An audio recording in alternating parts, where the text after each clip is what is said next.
Hello everyone, and welcome to the Part①ADA Aquarium channel. This video is part 1 of a new no-soil aquascape.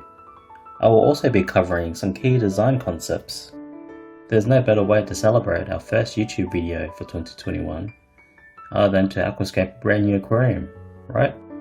We will be reusing an ADA Cube Garden Superior 30 centimeters that was reset at the end of 2020.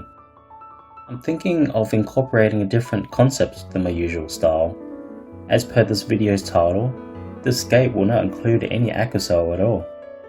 There may be people who think this is a bit of a contradiction, but as you may know, nature aquariums seem to have an inseparable relationship with aquasoil. The aquariums currently on display at our store all contain some level of aquasoil. The idea of having just sand should have a positive impact. So, today is the day. I'm going to break these rules. I'm going in with a triangle composition as the overall design as applied to most of our aquariums at our store, all of which have a component of aquasoil. But I'm going to be brave this time and aquascape a nature aquarium without any soil. It's not so uncommon to have a nature aquarium without any aquasoil. You'll see what I mean shortly. Typically with these scapes, we'll add a thin layer of aquasoil at some point to add aquarium plants in there. I'm going to take a slight gamble and scape a nature aquarium without it.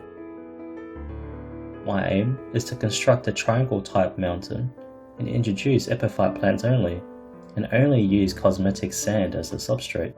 It's an honor to build this aquarium in this new style format and also take you along on the journey.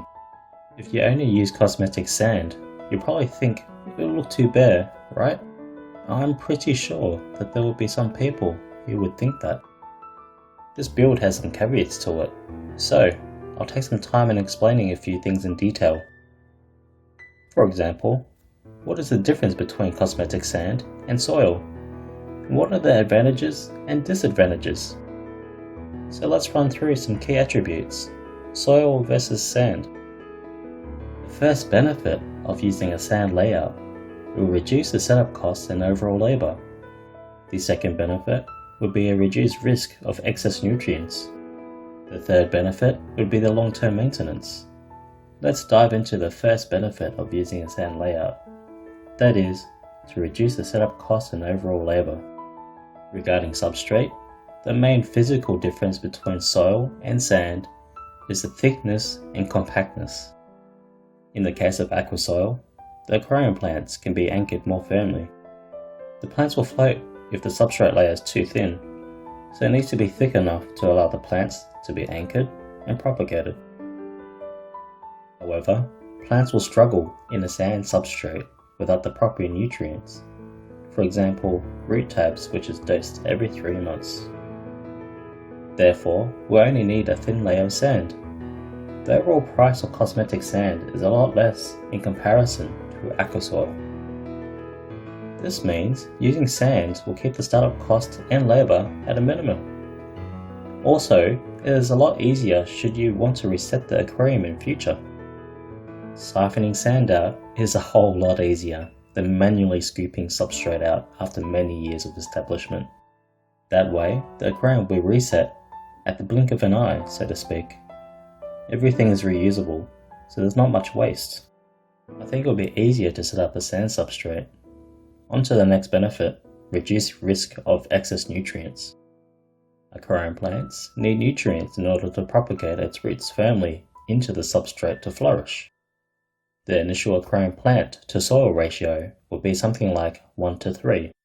That means the nutrient absorption upon initial setup will be very low, and in turn cause leaching of excess nutrients. In this situation, you will definitely experience algae blooms. Sand is inert and has 0 nutrients, so this negates nutrient-caused algae blooms. It doesn't mean that you won't get algae later on, it's just not in the initial stage of setting up a sand-based aquarium. That means if you introduce livestock later down the track, you'll also introduce nutrients. It'll be a different story in terms of algae later. In my experience, the risk of algae blooms is higher with soil. On to the third benefit. Long-term maintenance. This is often left out at the planning stages of an aquascape. There's no such thing as a zero-maintenance aquarium, but instead there are low, mid, and high-maintenance type aquariums. Appropriate water conditions and low acidity is key to prolonging maintenance schedules. Sand is inert, so it won't affect the pH of your aquarium water on its own. However, soil is a totally different story. Soil will cause turbidity and excess nutrients, which will require mid to high maintenance. Turbidity will settle on the foreground plants, impacting the growth. It's a good idea to think about what sort of plants you would like to have when planning an aquarium with a sand-only substrate. I've linked a few videos on how to restore a failing aquarium. Make sure you check them out in the description box below.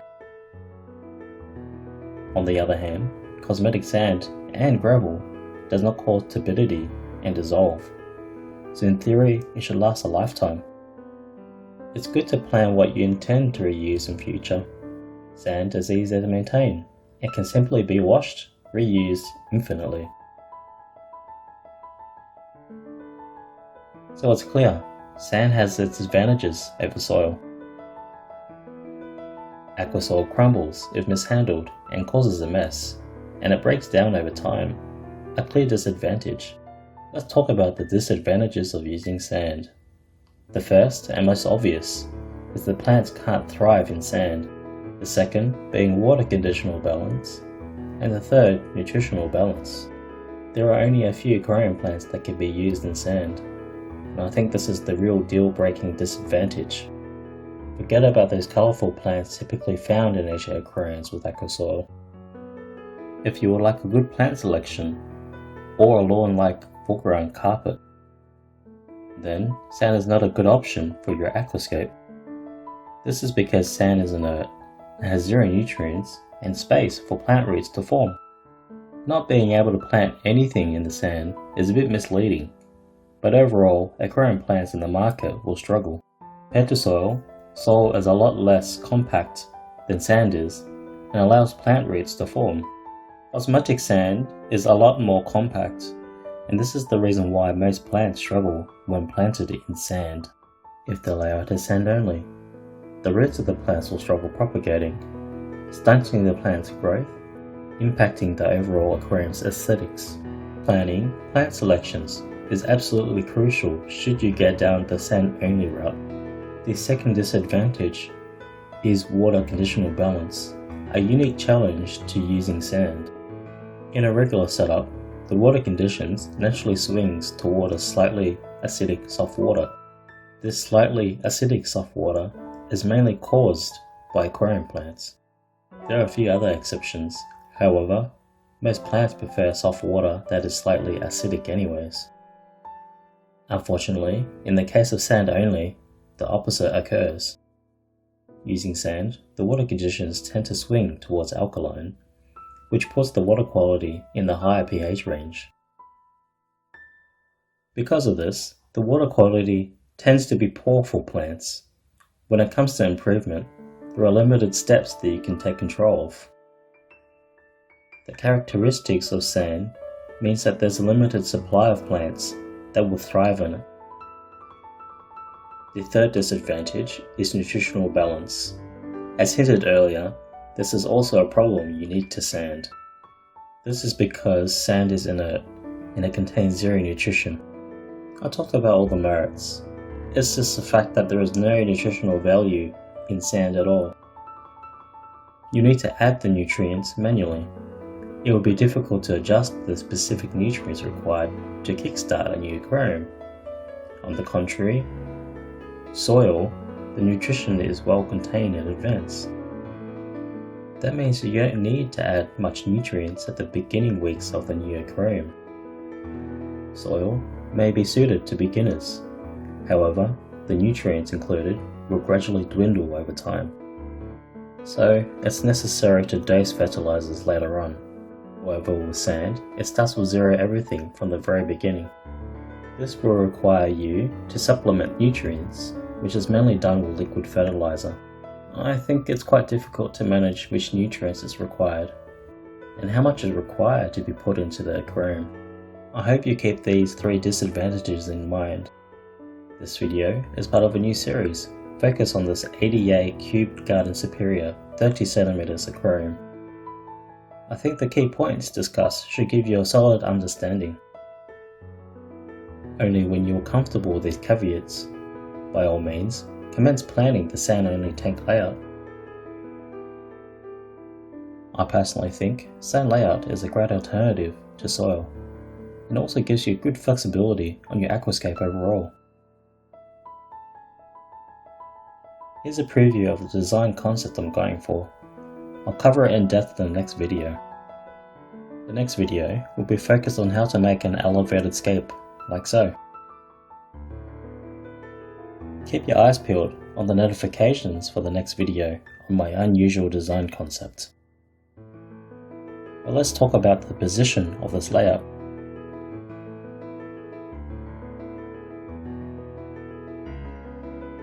This tank is 30 cm in width, 30 cm in depth, 30 cm in height. In terms of genre, it will be a nano aquarium. I've taken route of a triangular composition to ensure it looks dynamic as possible in such a confined space. That's why the scape is skewed to the left, as shown. The driftwood has moved to the top and sloped diagonally on both sides to make a triangle composition. The lighting used this time is assembled to the left, casting a shadow on the diagonal lines, giving a sense of depth. This is a Dua Sol Stand RGB 30 made by ADA. You can see that there is a stand on the left here. This light model is adjustable and can be secured in place like so. You can also adjust the height and position of this light in accordance to the hardscape or driftwood sticking out from the top. I would like to create a layout for some plants to grow immersed, popping out from the top. In a small aquarium, it's going to look great with plants emerging out of the water. As the tank is limited in size, we maximize what we can't put outside. I personally think this gives an overall impact to the design. The driftwood I'm using is a new product from ADA. This is a black driftwood and is sold on our website. Refer to the details in the description box below. I think this has got good colour and texture. It should go well in any aquarium layout. As seen here with this layout, I've piled it on, here and there, just to create a good atmosphere.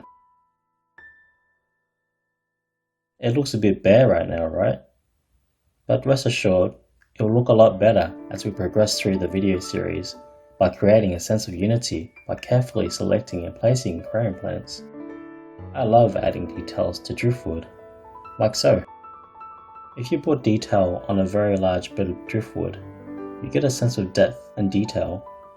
Detail is a must in any aquarium. I was going for a triangle composition, and I'm quite happy in how it turned out. It looks like one big piece, but in reality, it's just made by stacking a composition of driftwood. Future episodes of the series, we will further combine the voids with select aquarium plants. I would like to create a composition that gives a sense of unity and gives the illusion that it's a single bit of driftwood. There you have it, a complete sneak peek to the concept and design. In the next video, I will lay the substrate and carefully assemble the driftwood as one piece. I will also show you the process as well, which will hopefully improve your skills in perfecting this type of composition at home. If you have any questions, or would you like us to explain anything, feel free to submit your comment below. If I see trending questions, I will collate and answer them in future videos. As always, if you found this video useful, I will gladly appreciate it if you like, share and subscribe to the Wasabi Aquarium channel.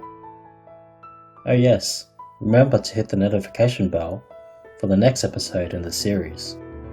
So, I'll end the video here. Thank you for watching.